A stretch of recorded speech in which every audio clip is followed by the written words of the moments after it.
Hi friends, அனைவருக்கும் வணக்கம். நான் Tamilarasan. Welcome to stock up. So இந்த வீடியோ பார்க்குறவங்க நம்ம டெலிகிராம் குரூப்பில் இல்லைனா கோவை ட்ரேடர் அஃபிஷியல்னு சர்ச் பண்ணி அடைக்கோங்க.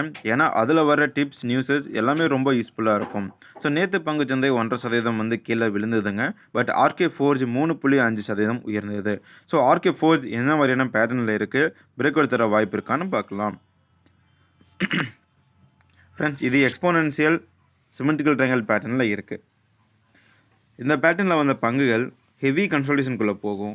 அண்ட் தென் ரிட்டர்ன்ஸ் கொடுக்கும்போது இந்த ஒரு பாட்டமில் இருந்து இந்த ஒரு ஹை வரைக்கும் தாராளமாக போகும். ஸோ அப்படியே போனாலும் 130% ரிட்டர்ன்ஸ் இருக்குது. பட் ஜெனுவனான பிரேக் அவுட் நடக்கணும். எந்த இடத்துலன்னு நான் காட்டுறேன். இதோ இந்த ரேட் இருக்கு இல்லைங்களா? ஸோ இதுதான் எனக்கு தெரிஞ்சு ஒரு டிமாண்ட் வர்றதுக்கான ஒரு வாய்ப்பு இருக்கிற ஒரு ஏரியா. ஸோ ஒன்று இந்த இடத்துல வந்து 605 ரூபாயில் பிரேக் அவுட் தரணும், இல்லைனா 700 ரூபாயில் பிரேக் அவுட் தரணும். ஸோ இங்கே பிரேக் அவுட் கொடுக்கும்போது நம்ம என்ட்ரி எடுக்கலாம். ஸோ இது போன்ற தகவல்களுக்கு நம்ம சேனல் சப்ஸ்கிரைப் பண்ணுங்கள். அண்ட் தென் நம்மளுடைய டெலிகிராம் குரூப் இல்லைனா சர்ச் பண்ணி அடைக்கோங்க.